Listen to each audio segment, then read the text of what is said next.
What is going on, everyone? Tim from Tierfon Orbital. How's everyone's day going? I hope it's going great. Thank you for stopping by. I'm going to take some time today and go over an install commission and a project that I completed on an elf / Korbanth. So when this hilt was purchased, I think it was purchased from Korbanth. So this is a TFU2, the Force Unleashed 2 hilt. This particular hilt was an old install for a very, very old client and friend of mine. This was one of the early commissions that I did, and this particular customer wanted an overhaul done on this install. He wanted a special Tierfon hybrid chassis to be done on this one. So it was a little bit humbling to get this hilt back and to see one of my early installs and to be able to tear it out and gut it and put something a little bit more modern and put an updated install and chassis in it, right? So I do want to come into Fusion and talk about this chassis because there's some moving parts in it, and there's some brass, obviously, and it's there's some stuff that I want to go over, and we'll come into Fusion and talk about that. And then we will come up top, obviously, and then we'll do a demo. Same format. I don't know why I always go over the same thing. I hate keeping people longer. I hate keeping people here longer than needed, right? So anyhow, with all that out of the way, let's come into Fusion and talk about this chassis, and then we'll come up top. Okay, so here we are in Fusion. Let's start at the bottom of this chassis. Okay, so this is a 28 millimeter internal diameter grip. Right, so just at 28 millimeters. So I was able to get a 28 millimeter speaker in this guy. We've got a brass battery cover, pretty typical of the brass battery covers that I do, just some like flourishes and accents and greeblies on the battery cover itself, venting and all that. And around the back, I've got some other brass greeblies and vents. So I've done these before in previous builds. I've just kind of carried that over to this design as well. So these are just printed off in brass. I've done these parts. All of these parts have been done in polished brass. I feel as though polished brass to me looks better, even when it's weathered. It looks a little bit better. Raw brass does look good as well. I feel like the finish is a little bit more coarse, even when you weather it. So I prefer to do all my parts in polished brass, even when I'm weathering them. So all of these parts have been done in polished brass, and then they were weathered, right? So the battery cover, let me grab this battery cover here. Same deal with this battery cover that I've done with all of my previous builds, right? So they have it's held in place with rectangular neodyniuym magnets. On the chassis side, they are a little bit bigger, and on the actual part side, they are a little bit smaller, but I'm really happy with the amount of grip that I get with these magnets. I do not like messing around with small round magnets. Anytime I can get away from using those, I do. So most of my hybrid chassis, I use these rectangular magnets, right? These ones on the chassis side are very big, so they're super strong, right? Up top, the crystal chamber, right? So I've done a door like this in a previous build. I actually did it for my good friend Jeremy at Solo Sabers. He was actually the guinea pig for that concept, right? This was actually an idea that was an inspiration from Martin Beyer. Martin Beyer does something very similar to this in his very beautiful chassis, right? So this particular one is a single swing arm door that is held in place with a 3 millimeter circular magnet. So anytime I have to do round magnets, I like to do anything bigger, 3 millimeter or bigger, right? So these are 3 millimeter magnets, super strong. It kind of swings into place and clicks into place and stays there. It's super strong. I'm really happy with that.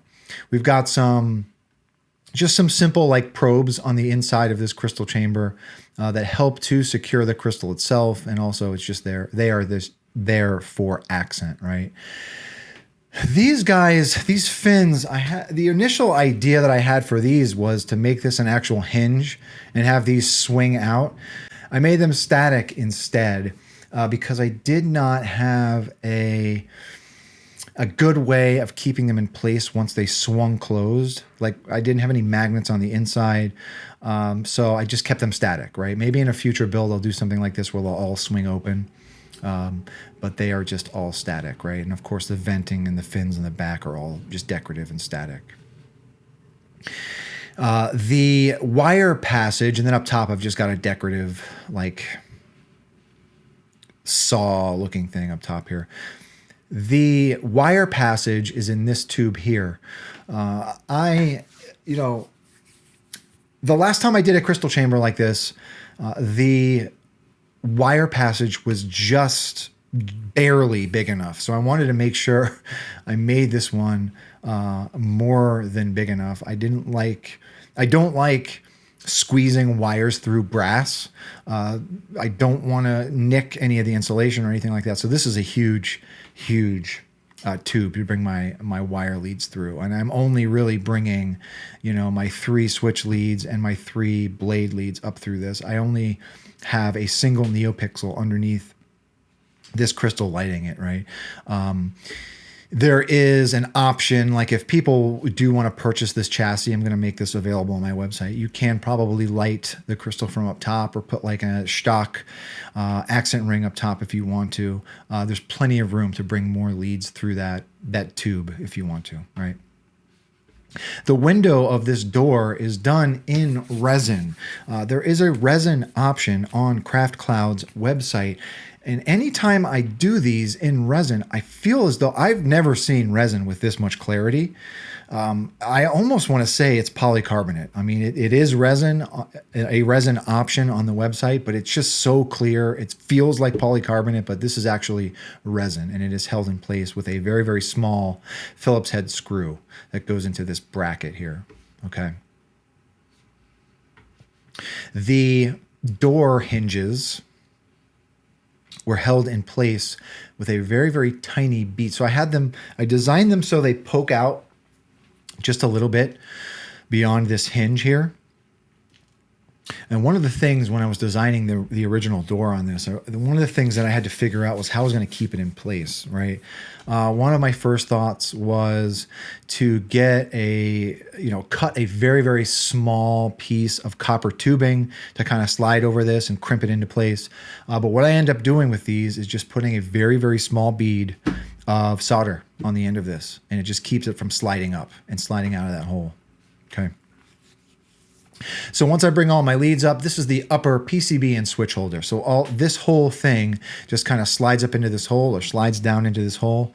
Inside of these 2 cavities, I've got 2 red button tactile switches, and that is what the hilt side plungers make a connection to. And then, of course, we have our lit blade PCB up top, or PCB emitter up top, rather. And that is it, right? The main chassis was done in MJF Nylon. I really, really like how MJF, like the tactile feel of MJF Nylon. You can get a lot more detail when they are printed in MJF as well. And that is it, right? Really, really happy with how this one came out. So let's come up top to get a closer look at it. Okay, so let's talk about the old chassis first. So obviously I ripped this out of the original install. Okay, so this is the old original chassis. So this thing, a little trip down memory lane with this one, right? This was back when I was still painting a lot of the greeblies on my chassis. Before I was doing this, I was actually putting physical greeblies on my chassis. Like I would cut resistors and diodes and actually glue them to my chassis. But it was cool just to kind of see the progression of my own design. Without tooting my own horn. I'm just kind of like happy with the way that things have been progressing in my design work, right? Coming from a self-taught 3D, I mean, I guess I'm a 3D designer, right? Like everything I've done is self-taught, so it's pretty cool to see that kind of progression, right? Yeah, wire management is a lot better. I mean, we've got a lot of wires exposed at the bottom here. I try to, with all of my designs, I try to keep a lot of my wires hidden. It's just a cleaner look to me. This is When I design my chassis, I try to keep all of my negative battery polarity at the bottom. It's just a more of a natural feel to me to put your battery in this way. So yeah, just an old design. And another thing, this is when I was like an all resin print workshop. And this is just really, really tricky and dangerous to do a resin chassis like this with such thin posts here and such a thin back with like this crystal chamber. I probably would not do a chassis like this nowadays in resin. Just because there is such a high risk of breakage here. Like these are your weak points, these posts and back here. I probably would not do a chassis like this in resin. I would probably get it, you know, I would want to make this a lot more sturdy, right? As far as the design is concerned. So yeah, it was interesting seeing this again. So anyhow, let's talk about the new install. So here it is. This is a TFU2. I think this was purchased from Korbanth when I did this original install. You can get these from Elf now, and I actually happen to have the Elf version of this hilt. It's a little bit. It's the same. It's the same hilt. They did not update it. I thought the pommel was updated. I believe that they will be releasing an updated version of this hilt with a different pommel. It's going to have a bigger pommel, but this is same version. I will be doing this one for my buddy K Sith. This is going to be his hilt. I'm putting the same install in this one, but same deal. It's the same hilt. Yeah. I thought it was updated, but it's not. Same hilt. So when this was purchased from Korbanth, and Korbanth has since updated their version of this hilt. They no longer offer this one. They've got their own design of the TFU2, right? So I prefer this one. It's got a better control box. It's got better parts. The only caveat with this one is it's very, very hard to weather. This hilt has a lot of anodization on it. In fact, I think a lot of it is chrome plated brass. It's very, very hard to weather this hilt. So when I did this one, I remember I took a lot of grinding wheels to it and buffing pads to it. I'm actually weathering another one of these at the moment, and it's just like taking me down memory lane as far as, you know, how difficult it is to weather these guys, right? So anyhow, with all of that out of the way, it is a great hilt. I really, really like this hilt. So anyhow, let's talk about... Welcome to the build. Whoops, let's talk about the chassis, right? So to get at your chassis, as the sounds of Philadelphia go by, to get at your chassis, you want to unthread your grip, all right? So here is that chassis. So this has been weathered. All of the brass parts have been weathered. Like I mentioned, I prefer polished brass that is weathered, right? So all of these parts have been weathered. There are those thick rectangular magnets. I prefer using those in builds like this. They're very, very strong, and I don't have to mess with very, very small microscopic neodynium magnets, right? Profi V3 build in this one. We've got a kill switch down here. Here is that door, nice little decorative door. Not completely functional, it's just decorative, right? So to you, the customer, just be delicate with this, right? I mean, obviously it is soldered, the hinge is kind of soldered in place, but really you don't get this caught on anything when you've got the grip off. It'll bend this brass. This is a very, very, obviously it's a very thin brass hinge, right? So just be careful when that is off. But yeah, super, super happy with the clarity of that resin piece from Craft Cloud. Okay, I do have a real quartz point in the middle of this crystal chamber, and it is lit with one single neopixel from below. Okay, so we already have our battery in here, obviously. It's my buddy K-Sith's Dissonance on here. Carried over the same config that was sent to me with the original install.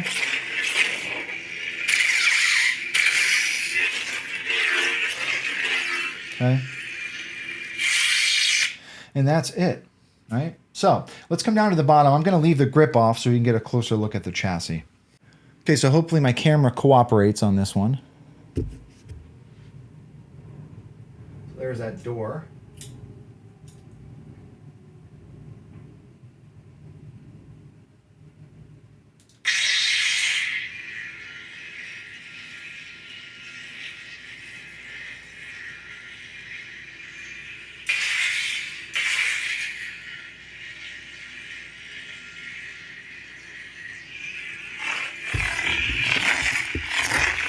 All right.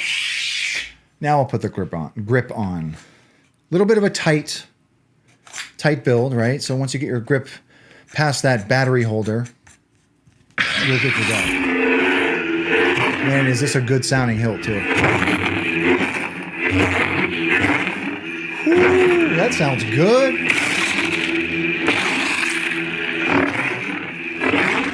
Damn. Wow. I'm smiling. It sounds really good. Damn.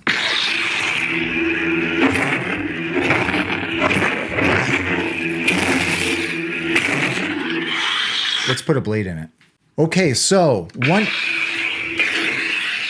1 inch blade holder. There is a set screw back here that will serve as your blade retention. There is also a blade plug that came with the hilt. Take that out. Rest your blade on those PCB pins and then tighten that set screw so it's just hugging the blade. And then you're good to go.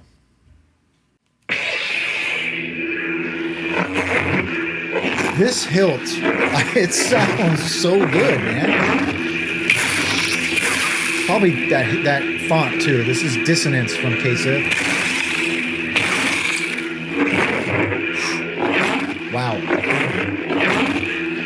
It's been a while since I've had that kind of reaction from a hilt and font. That sounds really good.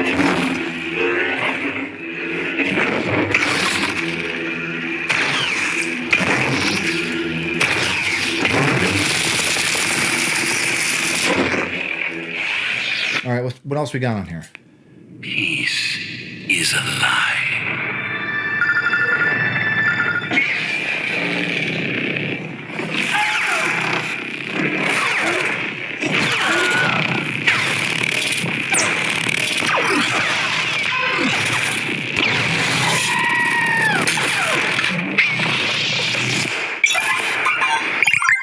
Interesting font selection on this one. Great Slayer. That one I'm familiar with.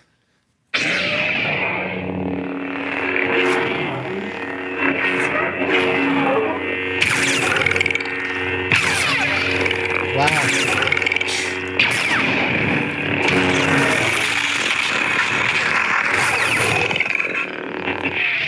Love that one. What is it? Father's lightsaber. This is the weapon of a Jedi Knight. Love that we get some shine through in that glass eye up front there too.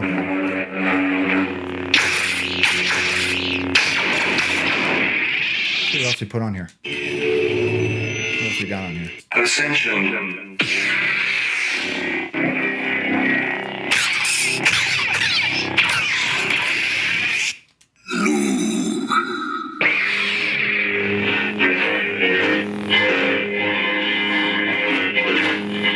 Now, this is a great sounding hilt. Wow.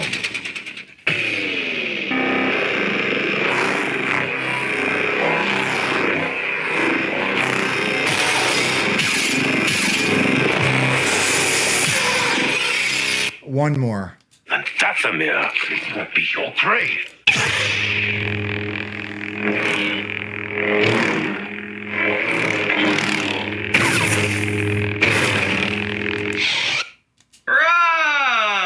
Whoops. And Let me go back to Dathomir that. will be your prey.